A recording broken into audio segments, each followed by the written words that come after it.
isso politicamente, sim, parece claro. Mas eu digo a meta científica mesmo, com os objetivos científicos cientificamente fundamentados. Isso não se sustenta. Mas não existe fundamento científico nisso. Porque a hipótese do efeito estufa intensificada, ela fere os princípios básicos da física e, segundo, todas as projeções foram feitas com modelos de clima. Eu estive em Brasília há 2 semanas atrás e me perguntava um deputado, escuta aqui, por que esses modelos de clima não previram essa seca no Nordeste? Eu disse, deputado, é porque os modelos não foram projetados para fazer previsão. Então, tudo isso que o senhor vê que a temperatura vai aumentar daqui a 100 anos, que o nível do mar vai subir de 1,5 metro, isso tudo é simplesmente resultado de modelos que não estão de acordo com a realidade, que não conseguem reproduzir o clima global. Vou confrontar o senhor mais uma vez aqui. Os cientistas lá vinculados ao IPCC dizem que o conjunto de 3.000 boias, que os satélites com sensores térmicos, todos eles indicam que há um aumento de pelo menos 0,8 graus centígrados na temperatura da atmosfera. E que não há dúvida de que seja efeito antrópico, quer dizer, efeito da presença do homem. Eu gostaria de saber o seguinte, o senhor usa nas suas conclusões essa mesma rede de dados, professor? Quer dizer, a amostra é a mesma e cada um tira uma conclusão diferente? Não, perfeitamente, Fábio. É a mesma coisa. Veja bem, o fato de o planeta ter passado por um período frio, entre 1350 e, na minha opinião, até início do século XX, estava mais frio. Então veio um aquecimento. É inegável que tenha havido um aquecimento.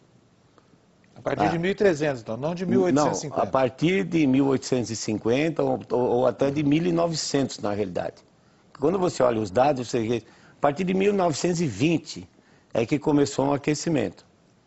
Só que o primeiro grande aquecimento aconteceu entre 1925 e 1946, quando o homem colocava muito pouco gás carbônico na atmosfera.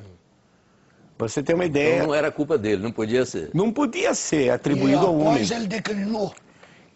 Então veja, quando terminou a Segunda Guerra, o homem colocava na atmosfera 6% do carbono que coloca hoje. E a temperatura antes da guerra aumentou, no Ártico, por exemplo, da ordem de 4 graus. No globo todo, 0,4 graus. E o homem não colocava praticamente nada de carbono. Então você não pode atribuir. Depois da guerra, que começou realmente uma globalização, porque aí os países aliados tomaram as indústrias dos países do eixo, então começou uma globalização, houve um aumento da industrialização, tiveram que produzir mais energia, emitir mais CO2, e naqueles anos subsequentes, de 46 até 76, houve um resfriamento global. E o CO2 estava aumentando. Quer dizer, o CO2 está na contramão. E depois voltou o aquecimento um pouco. Depois voltou a subir. O senhor acha que nos últimos 100 anos teve um aquecimento na média? Sim, mas foi natural. E não provocado pelo homem. Agora o senhor depois, a partir de um certo momento, nesses 100 anos, começou o esfriamento.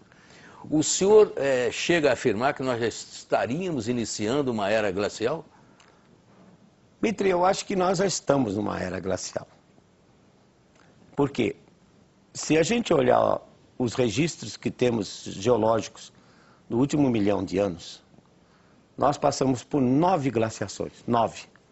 Cada era glacial dura aproximadamente 100 mil anos. Então, 9 vezes 100 mil dá 900 mil, que em 1 milhão representa que 90% do tempo esse planeta é mais frio do que está hoje. Entre uma era glacial e outra, existem períodos mais aquecidos, chamados interglaciais, da ordem de 10 a 12 mil anos. Quer dizer, a última era glacial foi há 15 mil anos. A última terminou há 15 mil anos. Então, Na era glacial é impossível a sobrevivência. Nos trópicos não há problema. Foi por isso, aliás, que a colonização que aconteceu, a colonização do continente americano pelo homem, não é isso? No fim do último ciclo glacial. Exatamente. Quer dizer, há 15 mil anos acabou a última era glacial. E agora nós estamos começando Aí as temperaturas provavelmente estavam 8 a 10 graus abaixo do que está hoje. Aí começou a subir. Houve degelo, houve aumento do nível do mar. Mas já atingiu o máximo de temperatura há cerca de 6, 7 mil anos atrás. E de lá para cá está ligeiramente decrescendo, como mostram os dados dos cilindros de gelo na Groenlândia. Decrescendo ou oscilando, assim? A longo prazo ela está decrescendo, na média. Mas ela não decresce assim direto. Sei. Ela aquece, esfria, aquece, esfria, e na média está havendo um decréscimo. Então passamos por um período que foi chamado a Pequena Era Glacial, que teve um grande impacto na Europa, porque era mais populosa e tinha mais registro, que foi entre 1350 e aproximadamente até agora, como eu disse, no final do século XIX, início do século XX, para mim, 1920. Esse período de resfriamento está agora um ligeiro aquecimento e agora vai a tendência de novo, esfriar um pouco mais. Mas 1300 não houve, a rigor, uma era glacial. Houve temperaturas amenas. Sim, mas o problema não é você ter uma glaciação em que o gelo cubra toda a Europa, toda a América do Norte e a Ásia. Essa possibilidade é remota. Não, ela vai ocorrer provavelmente daqui a 100 mil anos. Então a gente não precisa perder o sono por isso agora.